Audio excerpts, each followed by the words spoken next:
Hi, everyone. Welcome to the Itential SD-WAN webinar. Um, Today's discussion and demo will kind of be the first in a series of SD-WAN webinars here at Itential. We have a number of things that we're working on we'll be sharing with you in the future. My name is Dan Sullivan. I'm a Principal Solutions Architect here at Itential. I've been with Itential for about 2 years, and prior to that, I spent about 8 years at Cisco via the TailF acquisition.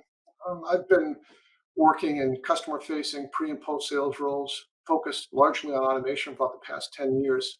Um, I would say, like many of you, I got into automation basically trying to figure out a way to automate tasks that I didn't want to do myself. Um, Here at Itential, I spend a lot of time working with enterprise and service provider customers, and both pre and post sales. I've spoken with a lot of customers recently regarding SD-WAN deployments, and a lot of the discussion that we have is actually centered around how do we operationalize SD-WAN, and how do we do that in a way that minimizes both the time and human effort required to do it.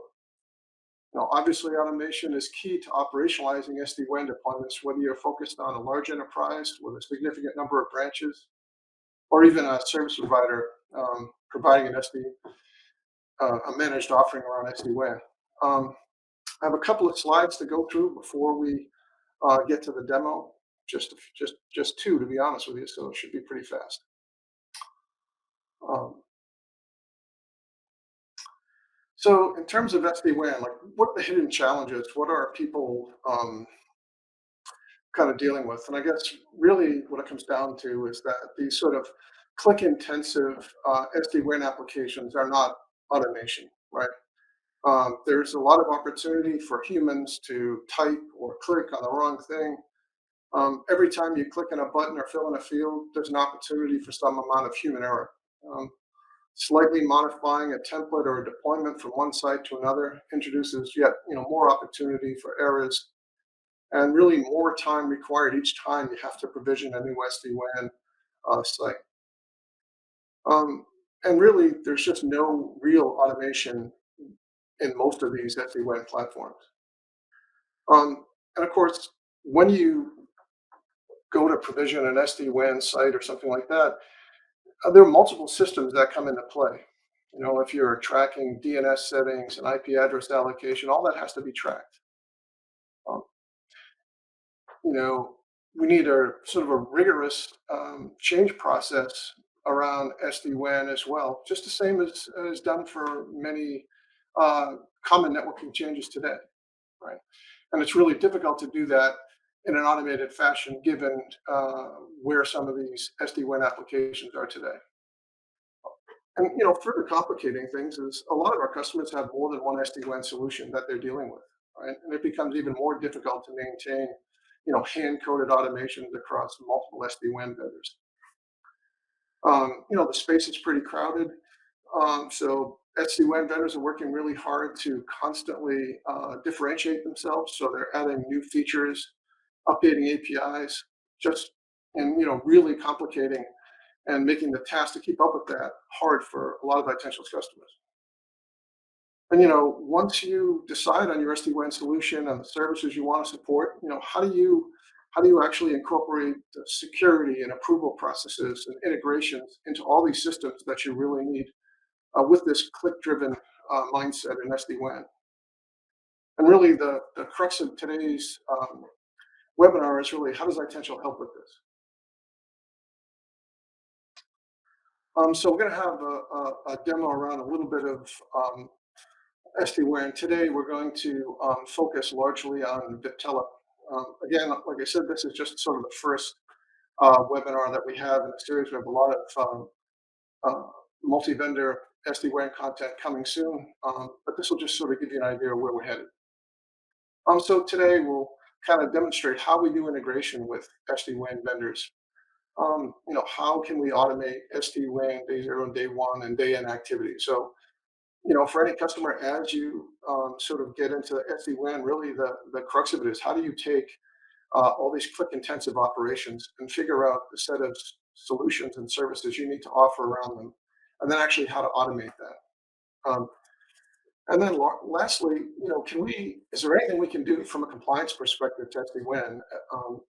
I think today we think about network compliance, and that's largely we apply that to sort of CLI and legacy type networking equipment. But really, the same responsibilities and requirements exist in SD-WAN, and we really need to figure out how to do that. And how do we integrate SD-WAN in with other systems? So for the demo today, we have systems like Microsoft Teams for notifications, ServiceNow for change management, um, and even GitLab is a source of truth. So maybe you're using these sorts of systems or you have other systems in mind, but I think the demo will sort of give you an idea of how we do that and how we approach that here at Itential. All right, so at this point, I'm just going to share my screen and jump into the demo.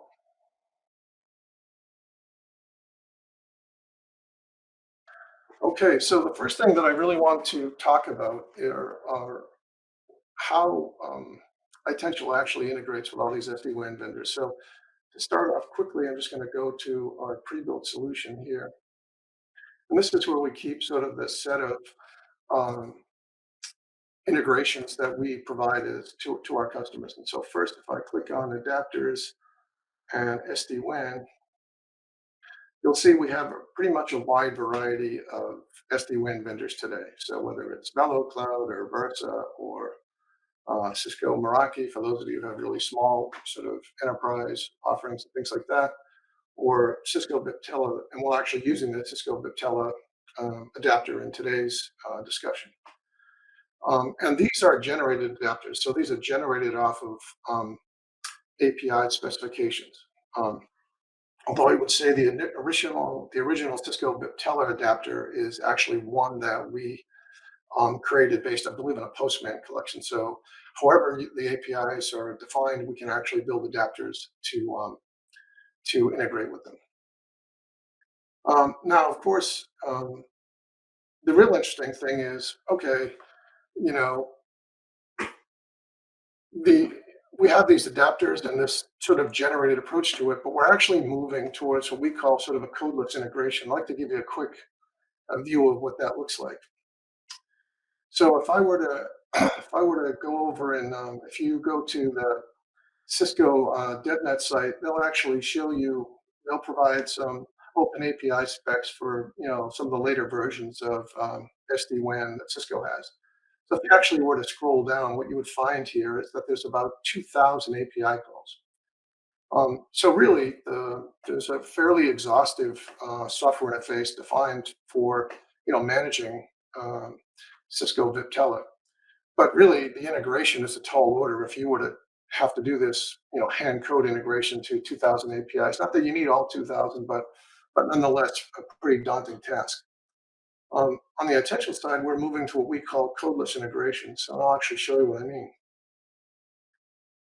Here, I can actually, I'm in the attention automation platform here, and what I can actually do here is quickly, I can decide to import what we call an integration model. And that's basically just an open API spec. So if I go down here and let's see,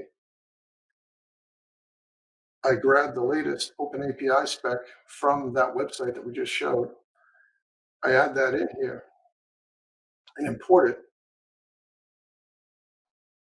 We'll see here, it's giving us a quick message telling us we created it. Let's see. And you'll see here that all those 2,000 calls were just immediately um, dragged into and imported without any code into Attention. And so now if I go to the next step and say, okay, I'm going to create an integration, which is an active connection to an SD-WAN controller, I can just save this. And now I have an active integration into the SD-WAN environment, and I can actually start to build automations using a drag and drop API. For the next part of this, we'll actually jump into Automation Studio and actually look at an integration. We'll actually look at an automation that we created. And in this particular one, what we'll do is we will go in and actually automate the onboarding of sort of a CLI device template within Viptela. So basically, when you want to go and um, onboard a new device, you typically do that by defining a template. So if I go in quickly to vManage here, I go over the templates, you'll see we have a few templates already defined, but as part of the demo, we're going to add another one. Now, interestingly enough, in this case, there's a few ways you can go about this, right? When you build initially, you can go through the process of clicking through a lot of screens here, um, trying to cutting and pasting configurations, selecting the device model. So a bunch of steps you can go through from a very click intensive perspective. The other approach to this might be, hey, let's define this and some other external source of truth. In my case, what I've chosen to do is actually use GitLab. So if I click on this GitLab here, I can show you I've got a file defined here. And I've even got some, you can see here that I can actually use Jinja syntax if I want, so I can define some variables that would need to be filled out when the template's actually applied. But in this case, I can, um, I've got that all set, but we're just going to create the template here.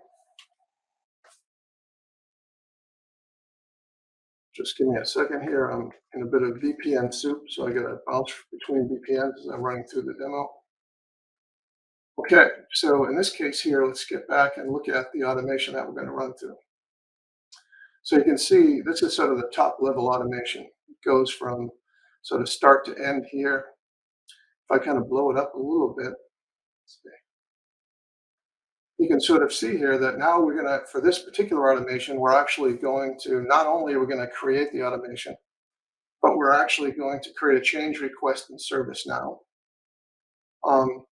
We're going to send some notifications into a Microsoft Teams channel. We're actually going to then execute the automation, create the CLI template. And then lastly, we're going to update the change request notification, and we're going to close out the ticket. So all of these operations are going to be automated, and things that are normally going to require you to swivel chair if you're just doing all this from within the confines of an SD-WAN controller app. So what I'm going to do now is jump over to Operations Manager here. And within Itential, and here's where I can define how I might want to interact with a given automation. So for example, you may decide, okay, I want some users to log in for some tasks, and maybe they'll go directly into Itential. Maybe you have other tasks in which you decide, I'm going to be offering a self-service thing, and I want to launch those from ServiceNow. We'll kind of give you examples of both of those. But for this particular one, we have a manual trigger configured here within Itential, and that means simply that we have a form that we've front-ended. We have a form front-ending our automation, so we can take some user data and actually click through and kick off the automation. So if I do that here, I select the manual change. I already have a few things pre-cooked here. So I've got the name of the template I want to create, Acme Site 1. I've got a little bit of a description, the type of device we're using, and the operation itself. So if I quickly jump back into here, you'll see that's indeed the name of the file here. So the automation will actually take the name, check in the correct repository within GitLab, pull the data, and then I'll be able to actually make an API call into Viptela and create the template. So I think we're good to go here. So we'll simply launch the automation here. Now, while it's running, I'll quickly show you that in this top level automation, you'll see this blue box here, and this is sort of a manual step. So the automation will run for a bit, and then we'll stop here. Typically, if you're doing this in a production environment, you wouldn't necessarily need the manual step, but it'll give us a chance to take a look at what's happening before we actually go off and create the template. So at this point, the automation started, and I can go and click on the current job here. So now that I know the automation is running, and again, if I click on visualize, it's going to give me the sort of operational view of that particular instance of the automation and where it is. Here, if I kind of blow this up a little bit, You'll see that it's gone off, um, created the ServiceNow change request, set the notifications, and it's sort of at this manual step. So if I look into Microsoft Teams, you can see now that at 12:14 p.m. Um, we got this new site request, so it's gonna create the CLI template. We have the ServiceNow link, so if I click on this, it's gonna drag me into ServiceNow quickly, and you can see that the ticket is open and in state new. And actually, as the automation progresses, we'll close this out at the end. But obviously, you can enrich the ticket with whatever information you need or is pertinent to the set of operations that you might be doing.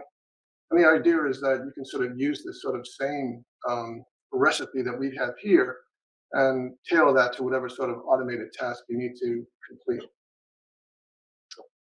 So if I go back and look at the job here, you can see again we're on this manual task, so I can just decide to work the task if I want.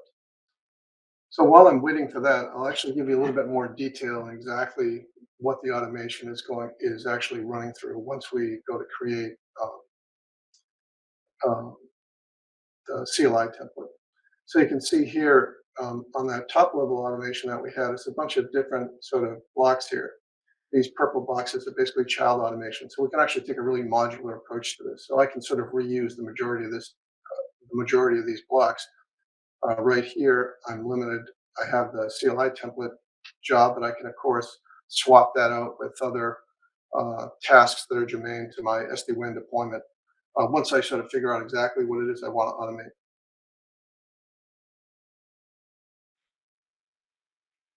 All right, so now I can actually, here's the automation that we launched back here. I can actually see that again, we're stopped in this manual task. So in this case, I just click on this task, it's now going to go off and actually create the CLI template. If I click back on visualize here,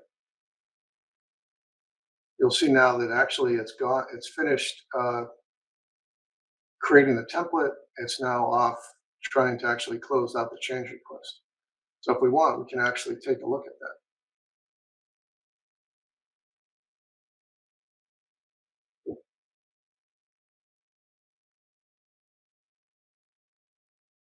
All right, so Microsoft Teams should have actually sent me another notification telling me that it completed the change. So let's take a look.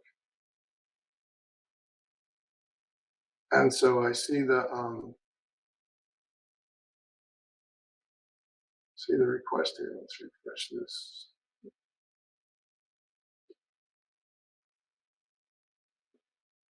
You'll see this in just a second. Let's see. If I click on the ticket, um, we're still open.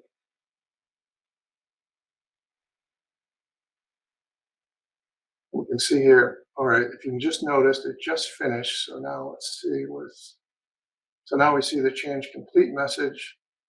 If I go back, I should look at that ticket again, and it's now closed. So you can see here in this particular automation, although we had a little bit of a internet outage during my demo, we actually kind of did this end-to-end automation where we went to an external source of truth, opened a ticket, provisioned the change, and now we can actually go and verify that is actually um, that is actually been provisioned correctly. So we can go over to the Viptela controller here. Let's go to the templates, and you'll see that the template we just created now shows up there. For the next part of the demo is again kind of what I was just talking about, which is, hey, how you know what's the best way to use Itential if I have these self-service tasks. I don't necessarily want my users logging into Itential, and that's where we can actually, and for this demo, we'll actually utilize ServiceNow to do it.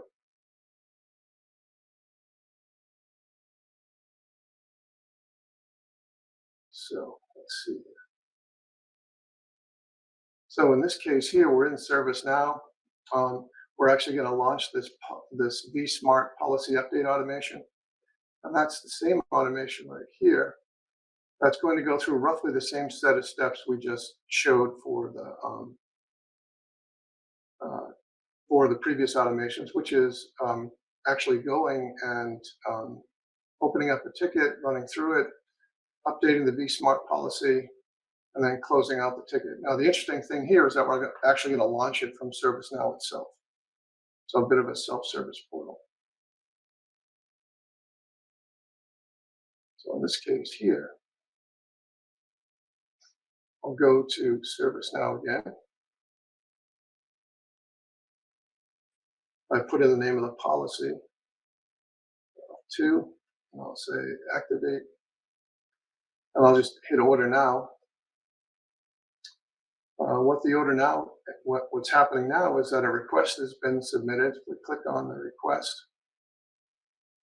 You'll see that there's a rhythm or a request, and the rhythm itself is what will actually launch the automation. So if I can see the rhythm is in state open, if I change the state to work in progress from ServiceNow, it'll actually launch the automation. If I go back to MS Teams, you'll see that there's no notification yet because the automation hasn't started.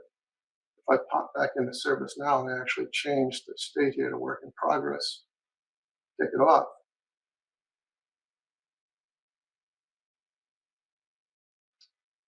it has now launched the automation. So if I go back over here, you'll see I get the policy activate request in ServiceNow, and I should actually be able to click on the job link to actually see that job. See.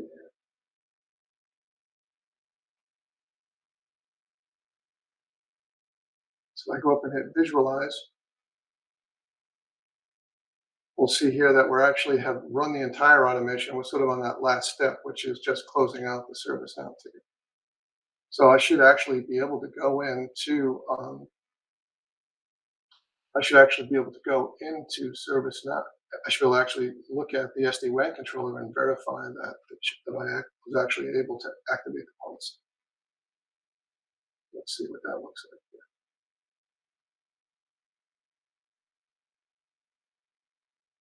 So here we go. We go to policies.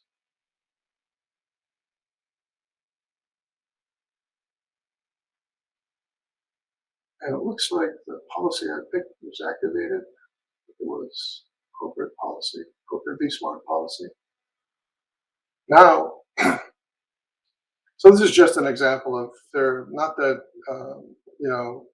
activating a policy via ServiceNow is the be all end all, but just the idea is that as you sort of build these use cases, you can then choose which ones you want to expose to users. Maybe it's something like creating a localized policy for bandwidth control or something like that.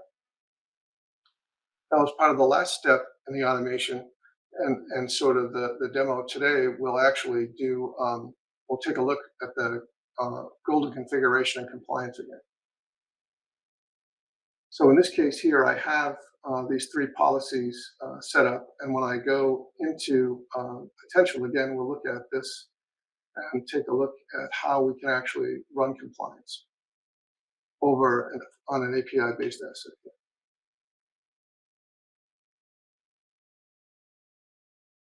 Up it into the VPN one more time.